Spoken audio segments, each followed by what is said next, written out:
স্বাভাবিকভাবে প্রত্যেকেই কিন্তু এই বিষয়টিকেই অস্ত্র করছে যে দেশের প্রথম সিটিং মুখ্যমন্ত্রীকে গ্রেপ্তার করা হলো, তাও আবার লোকসভা ভোটের দিন ঘোষণা হওয়ার পর। এটা জাতীয় রাজনীতিতে তো অন্যরকম বার্তা নিয়ে যায়। এরকমই একটা জোর চর্চা হচ্ছে, তখনই কিন্তু কেজরিওয়ালের গ্রেপ্তারি নিয়ে কিন্তু সরব হয়েছেন রাজ্যের মুখ্যমন্ত্রী মমতা বন্দ্যোপাধ্যায়। কি বলছেন তিনি জানাবেন আমাদের প্রতিনিধি সোমরাজ সঙ্গে রয়েছেন। সোমরাজ, দেখো, ইতিমধ্যে মুখ্যমন্ত্রী মমতা বন্দ্যোপাধ্যায় দিল্লির মুখ্যমন্ত্রী অরবিন্দ কেজরিওয়ালের গ্রেপ্তারি নিয়ে সরব হয়েছেন।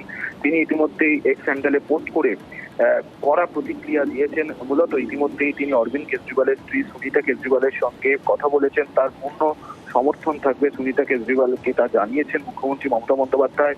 পাশাপাশি বারবার কেন বিরোধী মুখ্যমন্ত্রীদের টার্গেট করছে ইডি, সিবিআই এর মতো কেন্দ্রীয় এজেন্সি, তা নিয়েও প্রশ্ন তুলেছেন মুখ্যমন্ত্রী মমতা বন্দ্যোপাধ্যায়। আজ ইন্ডিয়া জোট নির্বাচন কমিশনে যাবে মূলত প্রতিবাদ জানাতে, যে কিবা যখন নির্বাচনী আচরণবিধি চলছে সেই সময় কি করে একজন মুখ্যমন্ত্রীকে গ্রেফতার করা হলো কেন্দ্রীয় এজেন্সি দিয়ে, এই প্রশ্ন তুলেই ইন্ডিয়া জোটের তরফে আজ নির্বাচন কমিশনে যাওয়া হবে।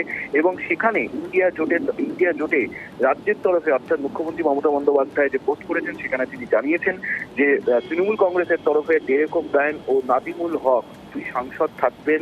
তৃণমূল কংগ্রেসের প্রতিনিধিত্ব করবে ইন্ডিয়া জোটের তরফে যখন আজ নির্বাচন কমিশনে যাওয়া হবে বিকেলে দিল্লিতে, সেই সময় তৃণমূল কংগ্রেসের তরফে দুই সাংসদ প্রতিনিধিত্ব করবেন বলেই জানিয়েছেন মমতা বন্দ্যোপাধ্যায়। ধন্যবাদ।